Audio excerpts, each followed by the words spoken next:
Magandang araw na naman po muli mga kabarangay at isa na naman pong content patungkol po sa barangay at SK election. At siyempre po ito po ay para sa mga taong may malalawak lamang po na pangunawa. Bawal po ito sa mga haters at bashers dahil kung ang gusto po ninyo ay mapos po ng halalan, hindi po para sa inyo ang video ito. Dahil dito po ay tatalakayin o mababanggit at ang mismong magsasalita po na ang barangay at SK election ay tuloy na ay si COMELEC Chairman George Erwin Garcia po. Kaya kung gusto mo na ma-post po ng halalan, yung pong mga fake news o mga nagsasabi po na 2028 o 2029 o 2030 ang halalan, para sa iyo po ang mga iyon. Pero hindi po ang video ito. Dahil ito po ay nagsasabi na tuloy na ang BSKE.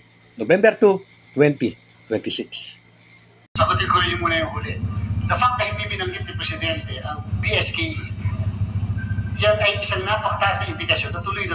Ito ay malinaw na hindi haka-haka. Si COMELEC Chairman na po mismo ang nagsasabi na tuloy. Kasi bakit mababanggitin ang BSKE kung hindi matutuloy? So, as far as the COMELEC is concerned, tuloy. Handa-handa na rin po kami doon. Po, nang nabanggit ko na sa aking mga content na pinagtatawanan po ng mga nagmamagaling. Ayan po. Hindi ka kasi binanggit. At hindi babanggitin dahil tuloy na. Dahil may batas na nga eh. Tingnan po natin yung development kasi nga po, kabubukas lang ng Kongreso muli, and therefore may mga posibilidad na may mga...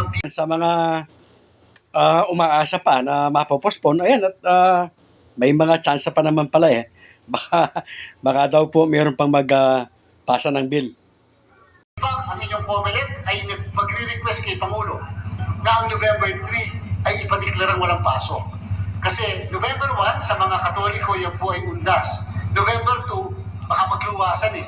Ang mga kababayan natin umuwi sa probinsya. Pag nagluwasan na yan, hindi na makakaboto. Dapat, pati November 2 walang pasok para luluwas na lang sila November 3. So yun po gagawin namin para ipakita lang na ganun po ang... Mga kabarangay, pakinggan po ninyong mabuti ang bawat sasabihin po ni COMELEC Chairman George Garcia. Na ayon sa kanya, ay binigyan na sila ng kapangyarihan ng Pangulo. Yun nga, para po kausapin ang PNP, ang militar, para sa payapang halalan. Tingnan po ninyo. COMELEC sigurado na magkakaroon ng halalan. Binigyan na rin po kami ng Presidente ng authority, dineputize na po ang Armed Forces, PNP, and other security forces sa COMELEC para bilang paghanda. Declare din po na walang pasok ang November 2 na. So, yun na po yung mga bagay leading to the conduct of the election. O ihingin ng COMELEC Chairman na ideklara na walang pasok yung November 3. Mga kabarangay, isip-isip po yung mga gumagawa po ng mga fake news na post po ng halalan. At sa mga naniniwala naman, common sense lang, yan ang ginagawa at gawin ngayon ng COMELEC na nagpapakita at nagpapatunay na tuloy na ang halalan sa November 2, 2026.